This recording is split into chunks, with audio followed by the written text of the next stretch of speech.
Hello everybody, welcome back to the channel. We've been experiencing a little technical difficulties, but don't worry, it's gonna be gone, it's gonna be good. We're back on track. We've lost one very, very devoted battery to a laptop that may have been nobody's fault as to why it died. Don't you blame me.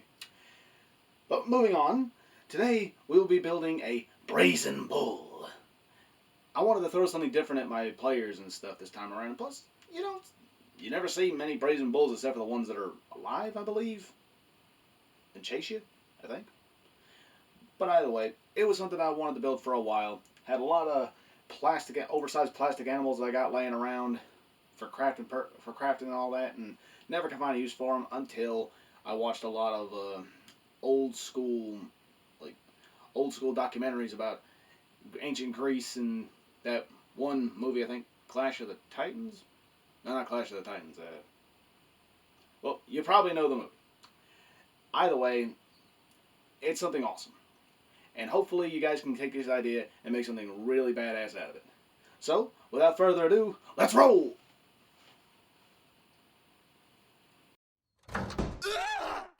Alrighty, shenanigans aside and really crappy editing, we're going to move on. Alrighty. What I started off here was a 2x2 square and a 3x2 square of dollar store, Dollar Tree foam board. Easy to get the paper off and works really well. Have to have more here because the tea lights that I have were not the ones that I thought they were. They were actually the crappy ones that are held together completely by the top, so I have to use the whole one instead of taking away the outer shell like I was hoping to do. But this is easily worked around because it will look awesome in the end. Speed this along here. Cut out another square. Gonna be bigger than the bottom one, and another one that yes, I remember now. This square right here will be smaller than the base one, and the next one will be bigger than the top one. This will be slightly confusing, but you'll see when it gets there.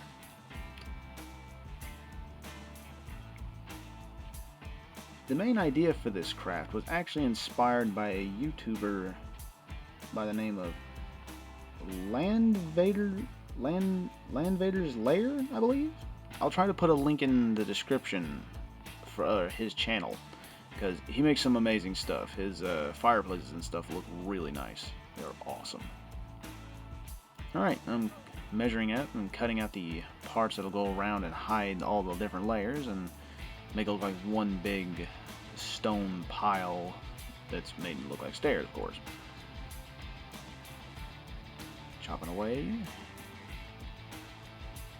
Test fitting. Always make sure you test fit because if you're like me, you'll end up gluing things together and then it's like, oh, what's this? It's lopsided. Hooray!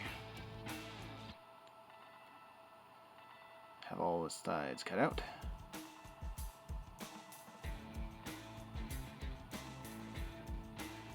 Yeah, gonna have to have a jump cut here. Yes, there it is.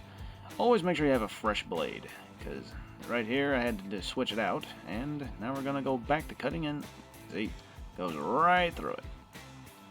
I really need to remember to start changing the blade on these things, but I'm cheap. Alrighty. More test fitting, making sure it's all here. Alright. Right here we've removed all the paper off camera because I highly doubt you want to see me fiddle with paper for a good 20 minutes. Or less, I don't know. Alright, now we're going to glue all these together. And typical, just glue them in the fashion that makes them look like stairs. Pretty simple. Gonna speed through this.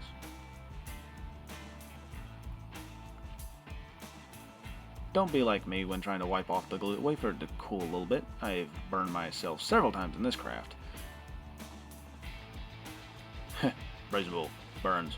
I get it. Oh, that was bad. That was bad even for me. Alright, my crappy jokes aside.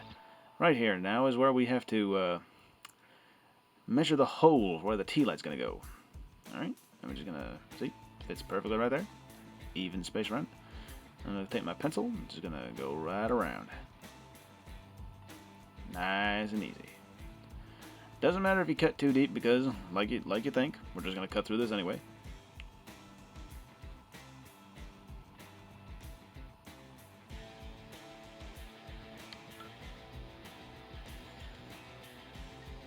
right here is definitely where you'll probably need a fresh blade. And it's a good thing I changed it out, because this would have took me a lot longer than it normally should. And don't try to just get through all of it in one go. Just do several small passes if you have to, like I'm doing right here. Of course, I've sped this up part. This is because I go extremely slow. Slower than I should. But it's all worth it in the end. Very nice thing we got going here. Just keep on going. Around and around and around. There we are. Make sure to test fit it. You're gonna have to trim it up a little bit to make sure it fits through perfectly. Keep on trimming. Getting better, but not quite there. And little more, little more. There we go. Oh, and through the bottom, right there. There we are. Looking pretty good. I don't know why I have felt the urge to turn the light on in this part of the video, but there it is. And it works nicely. Flicker, flicker. Alright, turn that off, and now we're going to go on to the next side.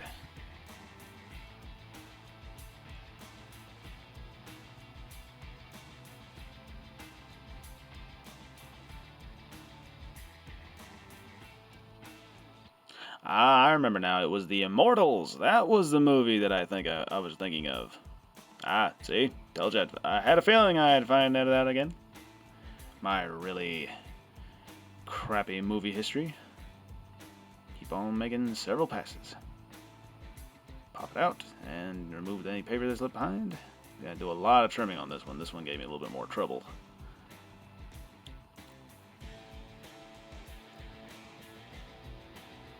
There we go. Now that is good enough, I'm gonna make sure to test fit it. There we go. Nice and tight. Nice and perfect. Clean my space here. Now we're gonna put the other one on top. And there we go. Looking good, looking good. It's coming along nicely.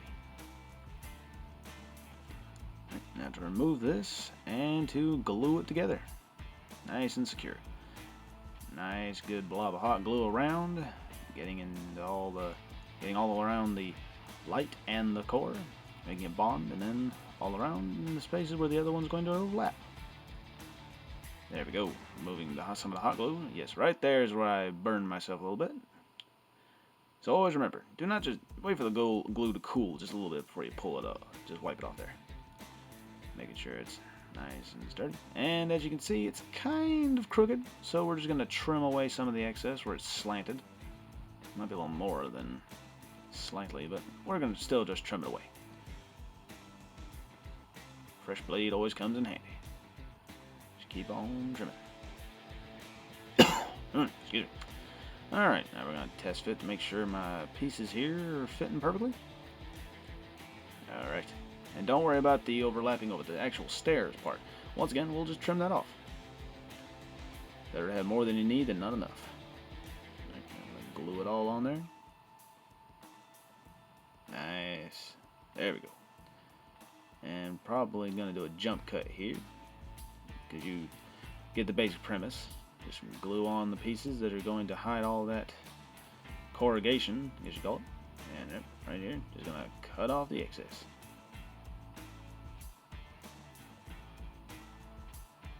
Cutting in sections, don't want to just hack it off. It's going to be stairs, but don't need too much. Alright, here's the jump cut.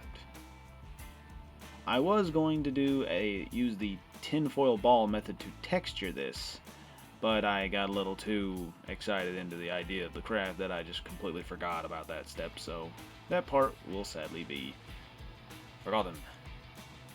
But now, we're going to move on to texturing and making it all look like bricks. Nice, fancy staircase of stone.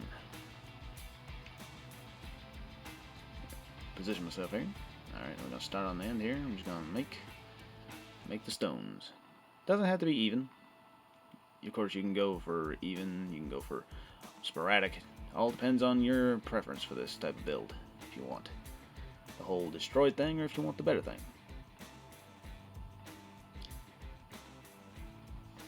Now we're going to take the pencil or ballpoint pen, whatever you choose, and we're going to bring out that detail. Just like so. Bring it across those lines, it'll widen them out and make it far better.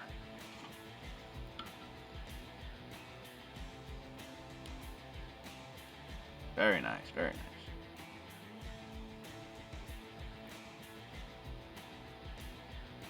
Looking good. Now we're probably going to just do a jump cut here and just do all of it. There we are. Far, far better than when we started. And it'll look even better once we get it done. Now we're going to move on to the wood that will be burning underneath the bowl. Just broken pieces of popsicle sticks and toothpicks, and we're just going to glue that around the light. Take a little bit of hot glue, just smear enough of it around it. Not too much, just enough. Of course you can use white glue or whatever. I just used hot glue because I am very impatient.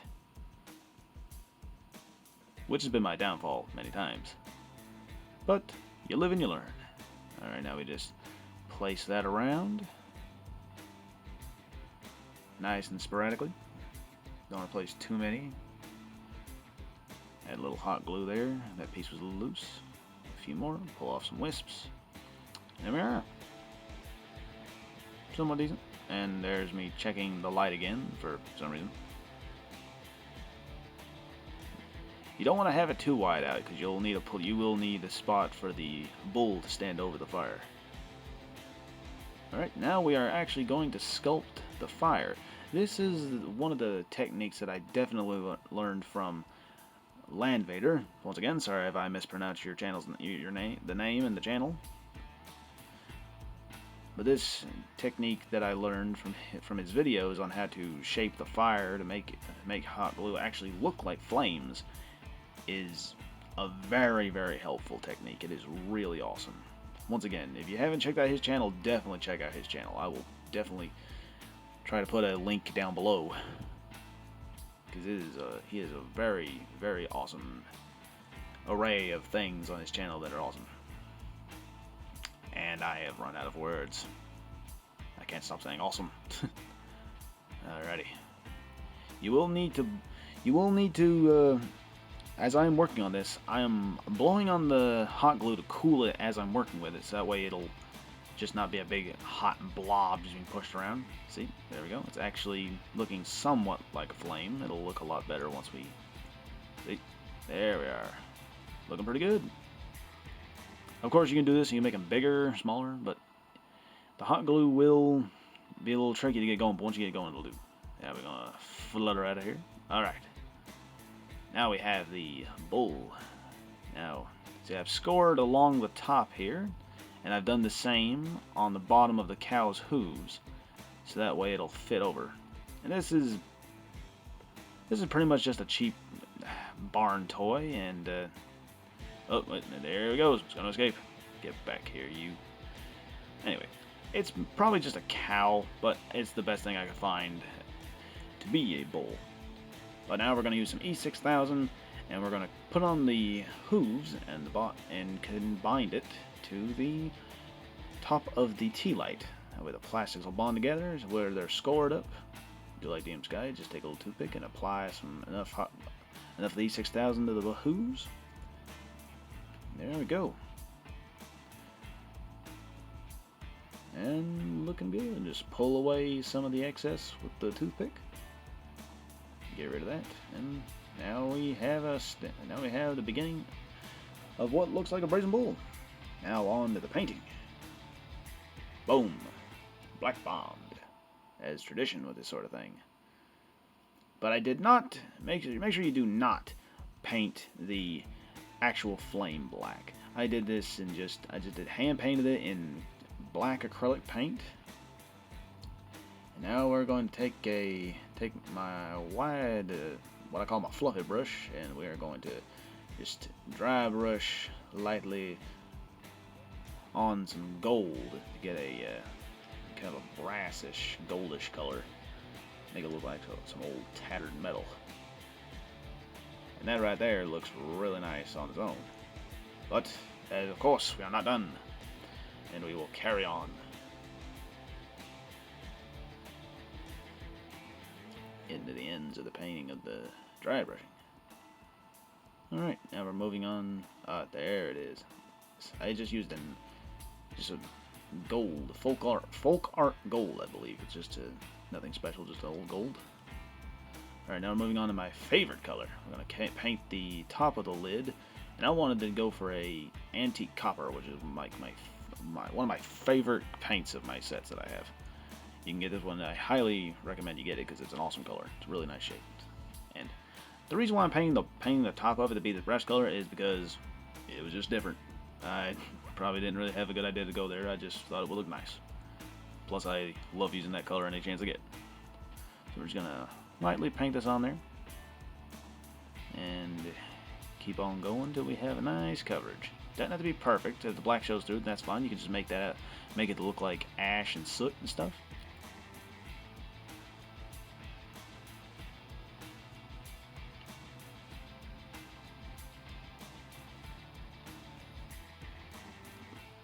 There we are. Looking nice, looking nice. On to the next one. Now we're going to take a burnt umber and we're going to paint the wood that is being burned.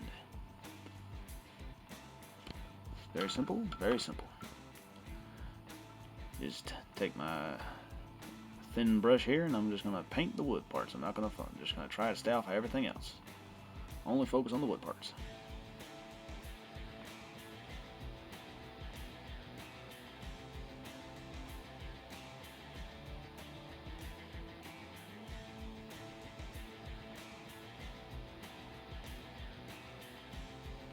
A little hard to see on camera, but it's there. Gonna clean my brush over there. I believe now we will be moving on to the flames once we get this painted. There we are. Closer look. Leave a little bit of black. Of course, that'll just simulate ash. Yes, now we just take a sunny day yellow. Gonna start that up. We'll get it nice and a little bit watery. Pretty watery. Don't want it too thick. Take my thin brush again. Good amount of water on it, of course, and we're just gonna spread that out across the wood and the bottom of the flame. Getting a little bit over the flame. Make sure it's nice and watery, not too thick, because if you do, the light won't properly shine through the flame. And I've turned it on here so that way I can know that I'm not painting it too heavily. Alright, now that the yellow's done, we're going to move on to a carrot orange. I kind of messed up in editing and made it flash by too fast, but there it is. You can see it anyway. You, of course, can use whatever colors you want.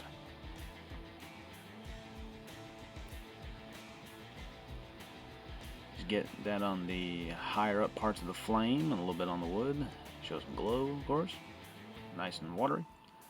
Alright, put the cap back on that and move on to the last step of the flames. One of the last steps of the flames. Sorry. A flag red, or just any other red that you'd like to use.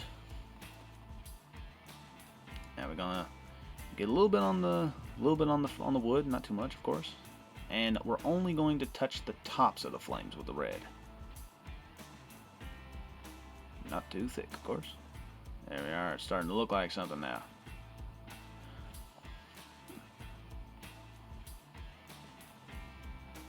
Now, after that's nice and dry, I'll put all this away and move on to the next one. As a last step for the flames and the wood and everything. Yes. Oh, never mind. I forgot. I moved on to the stone at this point. Yes, right here. Pewter gray. Good starting point. Nice dark gray. And of course, we're just going to get a good portion of it. We're just going to cover the whole staircase in gray. If you get it on there, don't worry about it. It'll just come out looking like ash.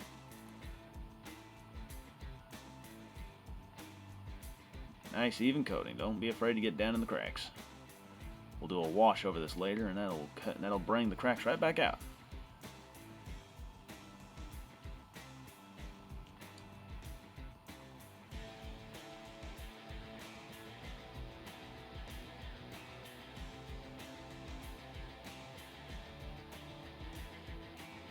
we are.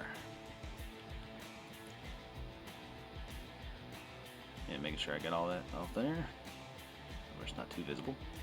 Nice and even. Now on to a lighter gray.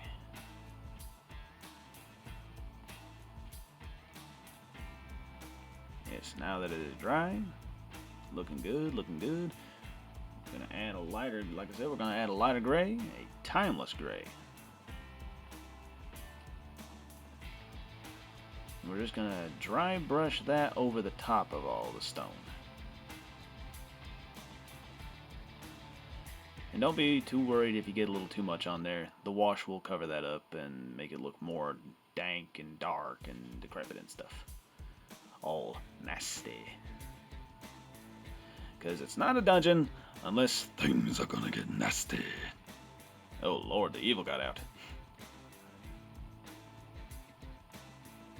Alright, and for the last step, I'm just gonna take an off-white. Yes, a antique parchment. Yeah, that's a good one. So it's an off-white. And we're going to very lightly dry brush the edges and the tops. Just very lightly. But once again, if it gets too heavy in some places, don't worry about it.